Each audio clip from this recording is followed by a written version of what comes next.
Kukutana uso kwa uso na Mungu gizani. Kitabu cha Ayubu sura ya 42 na ule mstari wa 5. Maandiko yanasema, nilikuwa nimesikia habari zako kwa kusikia kwa masikio, bali sasa jicho langu linakuona. Nilikuwa nimesikia habari zako kwa kusikia kwa masikio, bali sasa jicho langu linakuona. Waandishi wanasema kuna aina mbili za uzoefu au aina mbili za ujuzi. Namba moja ni ujuzi wa kusikia, na namba mbili ni ujuzi wa kuona. Wakati nilikuwa mwinjilisti, niliwahi kwenda kwenye mahubiri mahali fulani, nikawa nahubiri na mchungaji mmoja wa kanisa la Waadventista wa Sabato. Yule mchungaji, kwaya iliyokuwa imealikwa kwenye yale mahubiri, mmoja kati ya waimbaji akapata msiba, akafiwa na mume wake. Ilikuwa ni mbali, walisafiri kutoka mkoa mmoja kwenda mkoa mwingine. Alivyofiwa na mume wake, yule mchungaji nilimsikia akimwambia hivi, usihangaike kwenda kuzika aliyekufa wakati tunaokoa roho za walio hai. Ninakutia moyo mama, endelea na mahubiri, usimlilie aliyekufa. Imani na nguvu. Yule mama akasema sawa, na kwa kweli hakwenda kuzika. Mungu alivyowaajabu, siku hiyo ilikuwa siku ya Jumanne, wiki ya pili, siku ya Sabato. Mchungaji amesimama mimbarani kama nilivyosimama, akiwa na simu yake kama ilivyo mahali hapa, kakaingia ka message kameandikwa, mama yako amefariki. Yule mchungaji umri wake kwa kukadiria siujue exactly, lakini hayuko chini ya miaka 50 na kitu. Tukaona amechukua leso, analia mimbalani. Baadaye akafuatwa na mzee wa kanisa, mchungaji, kwani umekuaje? Akasema, hebu soma hii message. Message imeandikwa, mama yako amefariki. Akaniita, mwinjilisti, tafadhali naomba uje umalizie hotuba, maana siwezi tena kuendelea, mama yangu amefariki. Na yule mchungaji akatuaga akasema, ndugu zangu, ninasikitika, wiki ya pili ya mahubiri sitaimaliza, ninakwenda kumzika mama yangu. Yule mwanamke akasema, mchungaji, usihangaike na waliokufa tupambane kuokoa roho za walio hai. Yule mchungaji akasema, haujui tu maumivu ya mama. Na kwa kweli aliondoka. Kuna wakati tuna uzoefu wa kusikia, yaani unaposikia kwamba kuna mtu ana mtoto wake ni mraibu wa madawa ya kulevya. Kwa wewe ambaye haujaishi na mtoto wa namna hii, unasikia, hauwezi kuelewa huyu mzazi mwenye mtoto wa aina hiyo anapitia kipindi gani. Kwa wewe ambaye unapewa story tu kwamba kuna mtu ana mtoto mwenye ugonjwa wa usonji na ana miaka 10 lakini hajaanza hata kukaa, ni rahisi kusikia hivyo. Lakini sasa ni zamu yako uone. Ayubu anasema, nilikuwa nimesikia habari zako kwa kusikia, lakini leo macho yangu yameona. Maana Ayubu alikionja kikombe. Sikiliza, unaweza kuwa umewahi kusikia taabu au mateso wanayoyapitia watu wenye mahitaji maalum, lakini vipi unapotakiwa kukipitia hicho kikombe wewe mwenyewe? Niliwahi kuwapa hii habari ya baba yangu mzazi. Nilisema mahali fulani kwenye media kwamba mzee wangu kuna wakati tulimshukuru Mungu kwa sababu amezeeka akiwa na viungo vyote, lakini haikupita hata wiki yule mzee akadondoka kwenye kisima chenye futi 45 na miguu yake yote ikavunjika. Na ndio ukawa uzoefu wa kuwa na mtu ambaye tunamchukua kumpeleka Mariwato na kumrudisha, anayetembea kwa wheelchair. Ule uzoefu tukaupata. Sasa kuna wakati umesikia tu taabu wanayoipitia, lakini hebu piga picha kwamba ni wewe ambaye wakati mkurugenzi wa idara ya shule ya Sabato anayesimamia shule ya Sabato siku hiyo anapoliambia kanisa watu wamejaa, anawaambia, kwa kweli leo waimbaji umependeza, wapeni amina, waimbaji wana sare nzuri. Halafu piga picha ni wewe ambaye hauwezi kuona zile sare walizovaa. Bwana Yesu apewe sifa. Lakini leo katika somo hili tutagundua kwamba kuna kitu ambacho Bwana amepanga ukifanya. Hebu fikiria, huenda umewahi kumwonea kinyaa mtu mwenye mahitaji maalumu, lakini vipi anapokuwa ni mtoto wako, mwenzi wako, mzazi, au ni wewe mwenyewe umeingia katika hiyo hali? Jana niliwaambia kuna watu wanajaribiwa hata kusema unajidekeza na wewe. Unamhudumia, unampelekea maji ya kunywa, baadaye ukitoka anakuambia samahani, rudi tena, anakuambia nipeleke maliwato. Unajidekeza bwana. Na wewe vipi kama ni wewe mwenyewe, ungehitaji huduma gani? Kuna kisa kiko mahali hapa. Ni kisa cha bwana mmoja anaitwa John Bunyan. Huyu bwana alikuwa ni mhubiri katika nchi ya Uingereza katika miaka 1660. Kule Uingereza walipiga marufuku kuhubiri kama hauna kibali maalum. Na huyu mwanamume akaenda kuhubiri bila kibali maalum. Akiwa katika kuhubiri alikamatwa, akawekwa gerezani kwa kifungo cha miaka 12. Akiwa katika gereza, chumba kile cha gereza kilikuwa ni kidogo sana na kulikuwa na baridi kali sana. Chini ya floor ya gereza kulikuwa na unyevunyevu wa maji na kulikuwa na panya wengi waliokuwa wakikatiza mahali pale. Dirisha lilikuwa dogo sana kiasi kwamba hata hewa alikuwa anaipata kwa shida. Lakini pamoja na hayo aliona miale ya jua ikitokea katika ile dirisha, lakini hana uwezo wa kufika nje na kuona jua linavyochomoza. Bunyan alitenganishwa na mke wake na watoto. Binti yake Mariamu alikuwa ni miongoni mwa watu wenye mahitaji maalum, alikuwa hana uwezo wa kuona. Aliumia sana kutenganishwa na yule mtoto, maana yeye ndiye aliyekuwa anamtunza yule mtoto. Hakuweza kuhudumia familia yake, lakini akiwa gerezani baadaye alitengeneza kitabu ambacho jana niwaambia kinaitwa The Pilgrim's Progress. Ni kisa cha msafiri. Wamekitofasiri hivyo wale ambao mtapata nakala ya Kiswahili. Akaandika quotation hii akasema, kuagana na mke wangu na watoto kumekuwa kwangu kama kuvuta nyama kutoka kwenye mifupa yangu. Lakini hapa ndipo kisa kilipogeuka na kuchukua sura nyingine. Bunyan alianza kuandika vitabu akiwa gerezani. Hakuwa na dawati, badala yake alitumia mguu wa kigoda chake.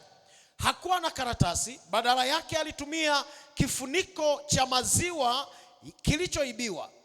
Hakuwa na wino, badala yake alitumia mchanganyiko wa masizi na maji. Na katika kiini hicho cha huzuni alianza kupata njozi pana, na baadaye njozi hiyo ikazaa kitabu kilichoitwa The Pilgrim's Progress, kitabu kilichosambazwa kwa idadi kubwa. Yaani ukiacha Biblia duniani, Biblia ndio kitabu cha pekee kilichouzwa sana. Baadaye kitabu kinachofuata ni hiki cha mwanamume aliyeandika akiwa gerezani. Kuna wakati huwa ninapita kwenye mitandao ya kijamii, ninashangaa Mungu alivyowekeza uwezo mkubwa kwa hao watu. Wale ambao mlipita mliona kuna dada mmoja ambaye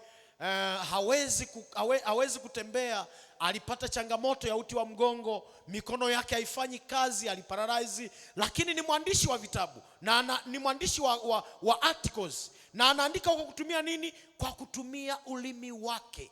Analamba herufi moja baada ya nyingine. Wakati sisi wenye mikono yote, wenye miguu yote, wenye vidole vinafanya kazi, hatujaandika hata article moja. Wapeni amina, watu hawa wana nguvu sana. Na kwa sababu hiyo nikajifunza jambo kubwa, kwamba katika hawa watu tunaowaona hawawezi, Mungu wa mbinguni amewapa uwezo mkubwa. Kama kuna watu mlienda geni kutokea hapa Dodoma Kati, kuna yule mwanamume mmoja nimemsahau jina, na hana uwezo wa kuona. Akaulizwa, unazitambuaje pesa? Akasema kila noti ina harufu yake.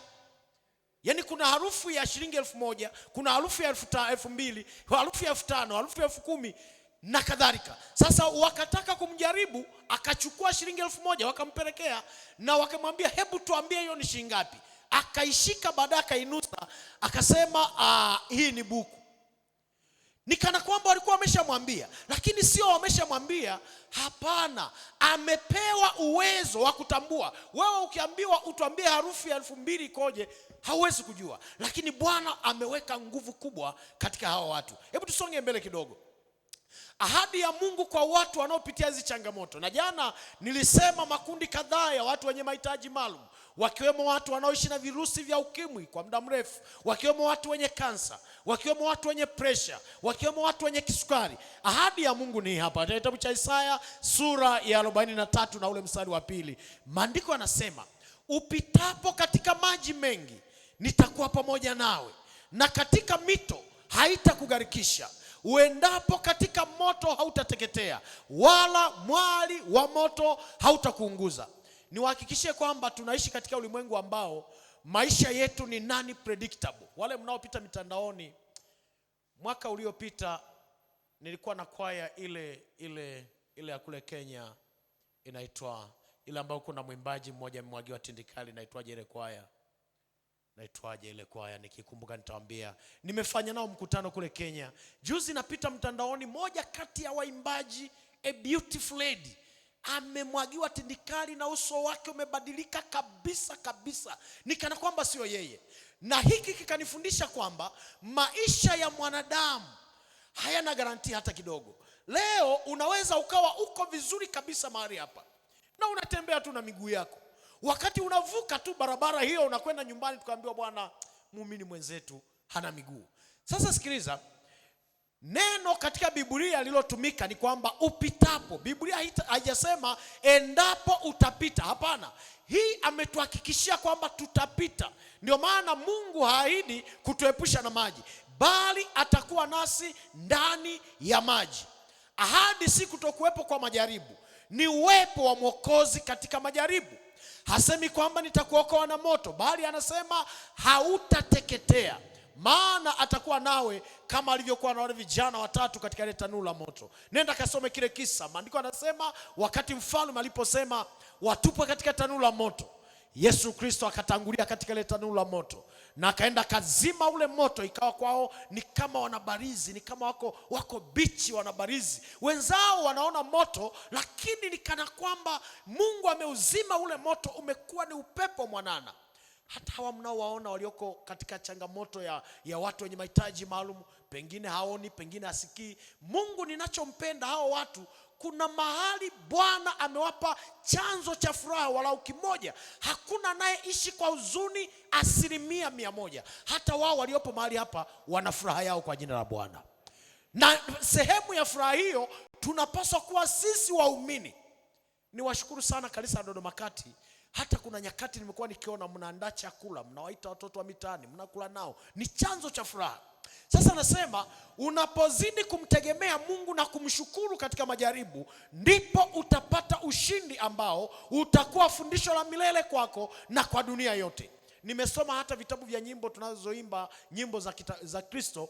Moja ya watu walioandika vizuri sana vitabu vya nyimbo ni dada aliyekuwa kipofu asiweza kuona, na ndiye aliyeimba, aliyetunga hata ule wimbo wa karibu na wewe. No.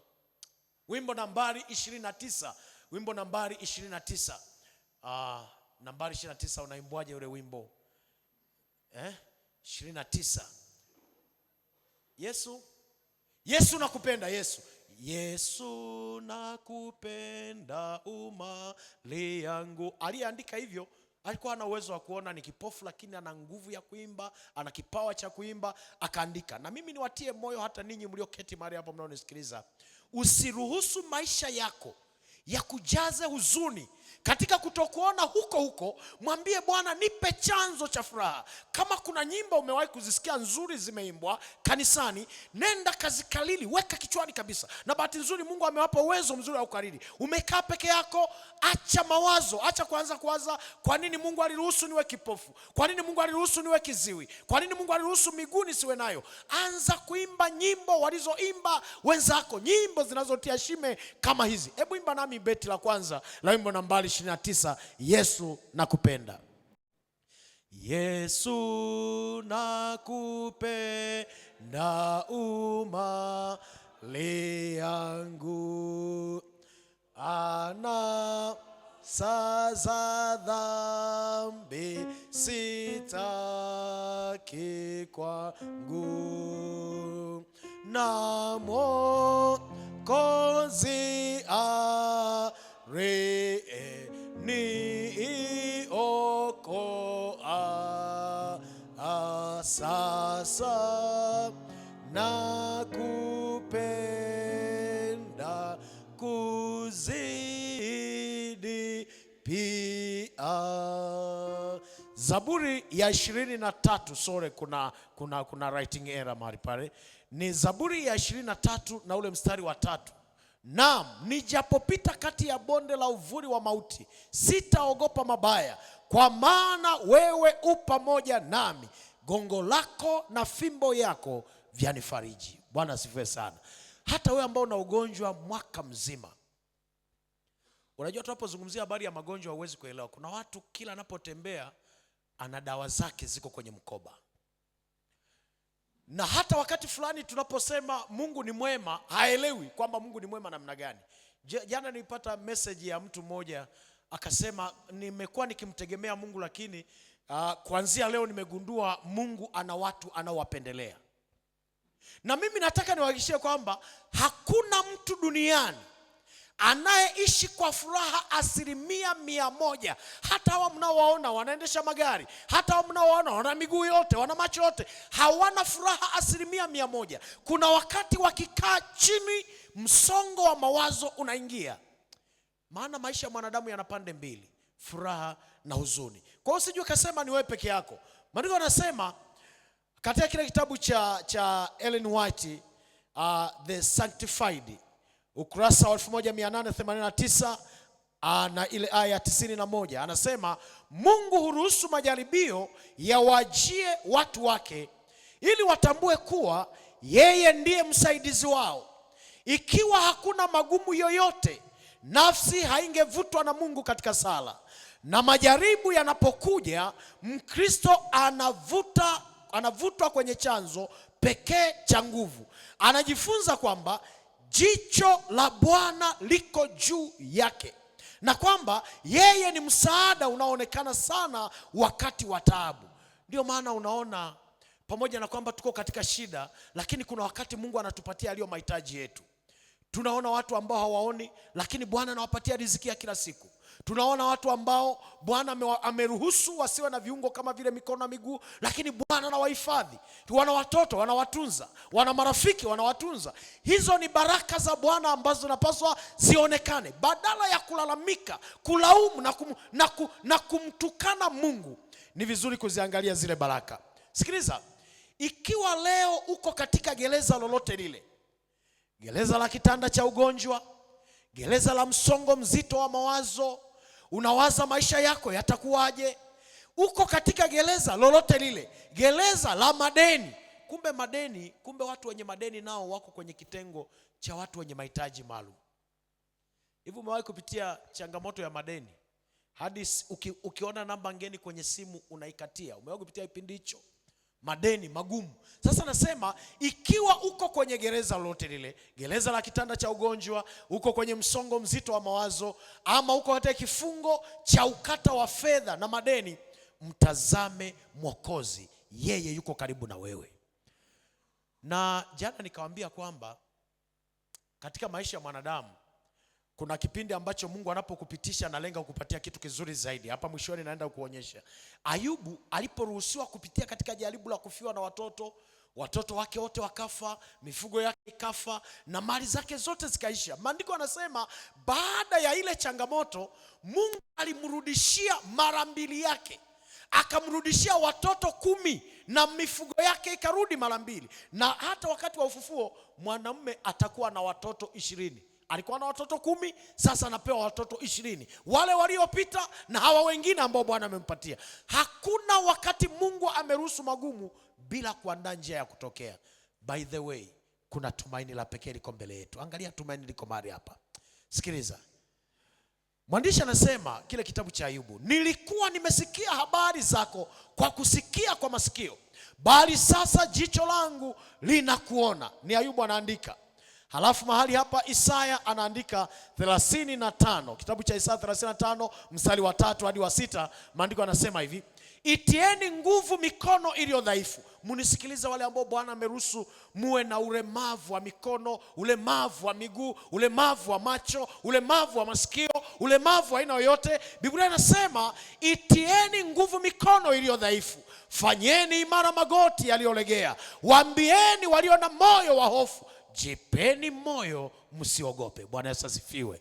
Msiogope. Kwa nini msiogope? Sikia, mwandishi anaendelea kusema, tazama Mungu wenu anakuja na kisasi, na malipo ya Mungu atakuja na kuwaokoa ninyi. Ndipo. Hebu anasema, nasema ndipo. Hili fungu wakati ninaandaa hili somo nimelirudia mara kadhaa kulisoma. Nikawa naona hata yale ambayo kwangu nayaona ni magumu, Bwana ananisaidia kujua kwamba ndipo. ndipo macho ya vipofu yatafumbuliwa. Mnisikie wale ambao hamna uwezo wa kuona mlioketi mahali hapa. Saa inakuja ndipo macho ya vipofu yatafumbuliwa na masikio ya viziwi yatazibuliwa. Ndipo mtu aliye na kilema atarukaruka kama kurungu, na ulimi wake aliye bubu utaimba. Maana katika nyika maji yatabubujika na vijito jangwani. Nyumbani kwako una mtu ambaye umedhani ni mzigo. Wenzako wanapokwenda kwenye ibada, wanapokwenda kwenye vikundi, wanapokwenda kwenye vikao, wewe hauwezi kwenda maana una mtoto ambaye ni mlemavu. Wewe hauwezi kwenda maana mama yako ameparalyze. Wewe hauwezi kwenda maana mwenzi wako ameparalyze. Wenzako wanaposema tunakwenda kwenye mkutano, wewe hauwezi kwenda maana hauoni. Hata unahitaji msaada, hata mahali ambapo ulipaswa kwenda kwa siri, hauwezi kwenda kwa siri maana mnakwenda mkiwa wawili. Hata maliwato mnakwenda wawili, mahali popote mnakwenda wawili, hauna privacy tena. Nataka nikutie moyo, Bwana anakuja na kisasi. Hatutabaki kwa vipofu kama tulivyo, hatutabaki kwa viziwi kama tulivyo, hatutabaki na sukari kama tulivyo, hatutabaki na kansa kama tulivyo. Mama, hatutakalia wheelchair kama tulivyo leo, hatutatembea kwa kushikwa mkono kama tunavyoshikwa leo. Bwana anakuja na kisasi. Na hapa ndipo kuna faraja kwa kila mtu. Unajua dhambi ilipoingia iliharibu kila kitu, iliharibu kila kitu. Maisha ya mwanadamu yakawa na changamoto. Ndio maana tunatiwa moyo kuambiwa tujitahidi tuwepo mahali pale ambapo anakuja atakayebadilisha maisha ya mwanadamu, maisha yaliyojaa uchungu na kuyaweka kuwa yenye furaha na amani. Siku moja nilikuwa na mtu mmoja ambaye nilikuwa natamani sana maisha yake. Hebu sikia hiki kisa. Nimekuwa nikitamani sana maisha yake. Ni mtu ambaye amebarikiwa, ana miradi mingi, na hata hivyo ana fedha. Kwa kweli fedha zipo, na hata nimewahi kujaribiwa kusema, Bwana na mimi nipe maisha kama ya huyu mtu. Siku moja tunasafiri naye kwenye gari lake. Ana gari zuri, sio chombo cha moto, ana gari. Mnielewe, sizungumzie chombo cha moto, gari. Tukiwa kwenye usafiri wake, ana dereva anayemwendesha. Tukiwa kwenye usafiri wake, nikashangaa dereva amesimama ghafla. Nikamwangalia, nikamuuliza, kwa nini umesimama? Akasema, subiri utaona kinachoendelea. Yule mwanamume nikaona ameanza kupiga mayowe huku akirusha mikono yake, piga mayowe huku anarusha mikono yake, narusha mikono yake. Kumbe yule mwanamume ana kifafa. Ukimkuta amepiga suti yake vizuri, amepiga tai yake vizuri, anashuka kwenye gari ya mamilioni, unamuona kabisa, unaweza kusema, Bwana nipe maisha ya huyo mtu. Na ndipo nikaona dereva anashuka kwenye kiti chake, akachukua sindano akamdunga. Na bahati mbaya tulikokuwa tunakwenda, alikuwa anakwenda kuzungumza na wafanyakazi wake. Sasa nikamuuliza dereva, akifika kwenye jukwaa alafu kifafa kikapanda itakuwaje? Akasema, huwa tukiona tarehe ziko hivyo, akikaribia kwenda kwenye jukwaa tunamdunga sindano. Niwaambie kitu marafiki, kuna wakati tunamkufuru Mungu kwa kudhani kuna watu waliobarikiwa kuliko sisi. Amini nikwambie kwa jina la Bwana, hata wewe umebarikiwa katika jina la Yesu. Bila kujali kuna mapungufu kiasi gani kwenye maisha yako. Nikamwangalia yule mwanamume, alirusha mikono takriban masaa mawili. Rusha mikono, akarusha mikono, povu linatoka, haja ndogo inapita, na amevaa suti. Ndipo baadaye anazinduka, akasema, mchungaji, hivi historia yetu tulikuwa tumeishia wapi? Hajui tulipoishia. Nami niliwahi kusema, Bwana na mimi nipe maisha kama ya huyu mtu. Unajua maisha ya mwanadamu ni siri iliyofichika sana sana sana. Usipojifunza kuhesabu baraka za Bwana katika madogo unayoyaona, yatafunika hata yale mazuri ambayo ungeyaona, hautayaona tena. Baadaye tulipofika tunakokwenda, akaniambia, mchungaji, ndio maana nikakwambia nina mazungumzo na wewe. Maisha yangu ni ya hivi, sikuwa hivi. Haya yametokea ndani ya miaka 2 iliyopita. Na huyo mtu tunapozungumza sio kwamba ni kijana mdogo, ni umri usiopungua miaka 40 na kitu. Anasema ndani ya miaka 2 iliyopita ndipo nimeanza kuiona hii hali. amekwenda hospitali nyingi kubwa kubwa unazozijua, ameenda nchi za nje, ameenda wapi, lakini mwanamume hali ile wanamwambia itaondoka, lakini haiondoki. Anasema nikijipima chanzo ni nini sielewi.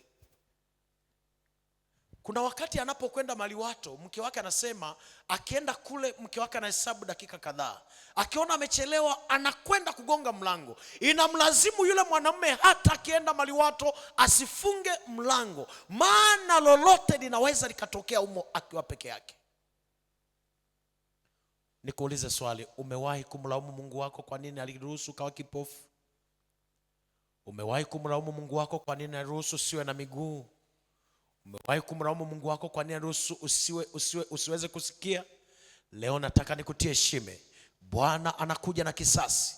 Hakutakuwepo tena na vipofu, hakutakuwepo tena na viziwi, hakutakuwepo tena na vilema. Wote tutakuwa tumekombolewa na tutavikwa mili ya kutokufa tena, na macho yetu yataona, na haya mazuri yote tuliyofichwa kwa muda mrefu tutafunuliwa macho, tuone mazuri yanayozidi mazuri ya dunia ya leo. Jenga tumaini katika Yesu Kristo. Jenga tumaini katika ahadi ya Mungu wa mbinguni. Na niwatie moyo hata wale wenye magonjwa sugu, weka tumaini kwa Bwana, kwa sababu nimeona watu waliougua miaka mingi lakini bado wanaishi, na kuna watu walikuwa na afya nzuri na bado wameshuka kaburini. Kuugua kwako sio garantia kwamba utakufa mapema. Wako watu ambao hawakuwa na magonjwa kama wewe, lakini wamelala usingizi wa mauti. Mwaka 2021 nilikuwa ninatoka masomoni kule Uganda, nikapita nyumbani kwa salimia wazazi. Baba yangu akaniambia, nenda pale ng'ambo kamsalimie baba yako mkubwa, baadaye ukirudi ndipo uje tuzungumze. Yule mzee, baba yangu alikuwa mwenye afya tu nzuri, alafu yule mzee yeye alikuwa anaumwa. Halafu baba kaniambia, unaniona mimi jinsi nilivyo kwa ule ulemavu ambao nimeusema. Mimi muda wote sijui ninaweza nikalala mauti, maana kwa ajali hii sielewi nitaishi mpaka muda gani. Sasa ukienda kumsalimia baba yako mkubwa, urudi uje unione na mimi. Nikaenda kwa mzee yule, na yule mzee akarudia the same statement. Usihangaike na mimi afya yangu ni nzuri, kama unavyoniona niko shambani. Nenda kazungumze na baba yako ambaye hatujui utamkuta au huwezi kumkuta. Kwa kweli nikatumia dakika chache kwa mzee yule, nikarudi kwa baba. Baadaye nikamaliza kuwasalimia, nikarudi. Nilikuwa nachunga kule Mufindi kipindi hicho. Nikifika kule, yule mzee aliyekuwa shambani analima, ni mzima, naambiwa amelala mauti. Alafu huyu mgonjwa ambaye nimeambiwa kamuone maana haujui kama utamkuta, bado anakula maisha. Si hata unajua umeishi na virusi vya ukimwi kwa miaka mingapi?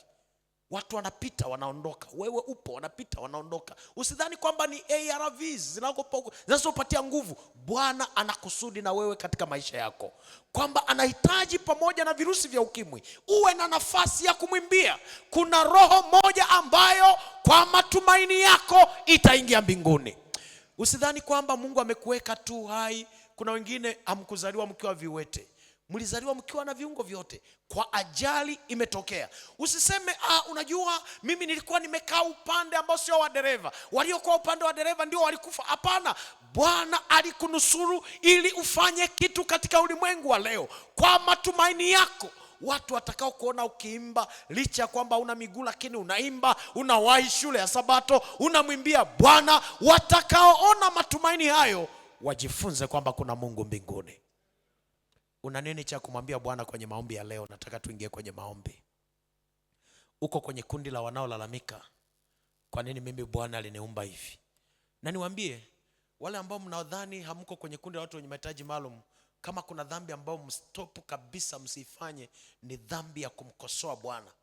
Wakati wewe unalalamika unasema hizi kucha sizielewi, nikaziparua nizitengeneze, kuna mwenzako anazitamani hizo kucha zingekuwepo.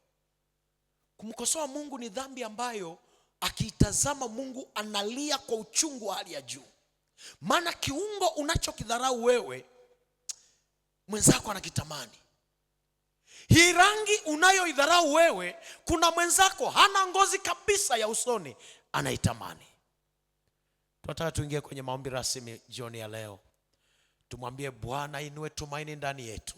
Na hili tumaini sio jingine, ni la kutazama mashariki, unakotokea msaada wetu. kwamba kuna Mungu wetu ambaye anatufikiria mchana na usiku. Kuna siku atakuja, miili ya kufa itabadilishwa. Kesho tutaangalia jambo la pekee, namna Mungu anavyotenda kazi, anavyowapa uwezo hao watu. Na tumeona hivyo visa, hata sio vya kusikia, ni vya kuona. Mimi nimefanya mahubiri na watu ambao hawaoni. Nina rafiki yangu ni kipofu kabisa, yuko kule Mwanza, haoni kabisa, lakini anahubiri Qur'ani na Biblia iko kichwani. Kesho tutaona Mungu anavyowapa vipaji vya pekee hawa watu. Wewe ambaye Mungu ameruhusu uwe na mtoto asiyeona, acha kusema Mungu linionaje. Katika huyo mtoto kuna kitu cha pekee ambacho Bwana anataka akidhihirishe. Mweke mikononi mwa Bwana na Bwana atatenda jambo. Tunapoingia kwenye kuomba, mwambie Mungu, huenda nilikulaumu muda mrefu kwa sababu sioni. Leo nimegundua kwamba hata mimi ni miongoni mwa watu unaojivunia unapokuwa mbinguni. Nimegundua kwamba kuna saa inakuja, magonjwa, ulemavu hautakuwa na nafasi tena katika maisha yetu. Na hata huenda umehisi kwamba umekuwa mzigo kwa watu. Eti unapowaita wakunyanyue, unapowaita wakupeleke mahali fulani, sio mzigo. Hapana. Kwa kufanya hivyo hao watu wanabarikiwa. Kuna baraka wanazipokea kwa kufanya hivyo. Nataka tuingie kwenye maombi.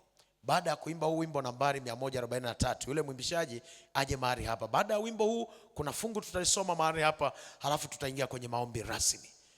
Tutahitaji tuombe na watu ambao wamekata tamaa, wanajiona duniani kama sio wao tena. Vijana wenzangu mlioketi mahali hapa, dunia imewafunga, mmeingia kwenye uraibu wa madawa ya kulevya.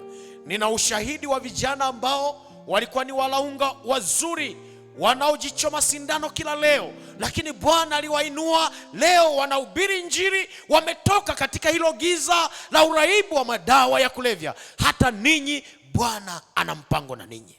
Ni kufanya tu uamuzi na kusema, huyu Mungu ninamhitaji. 143.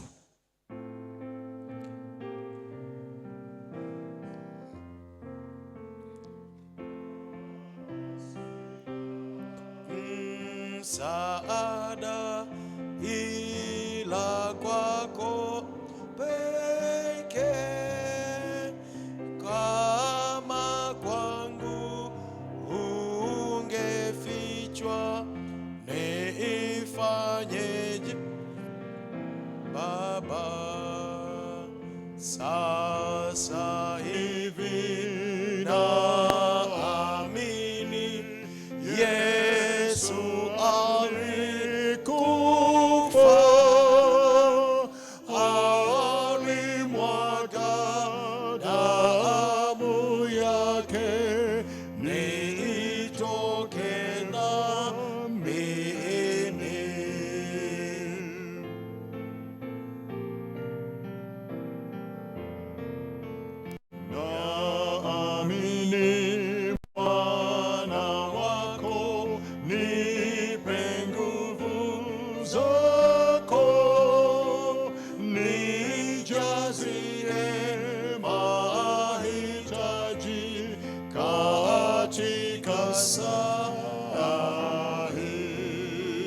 sasa hivi naamini Yesu alikufa,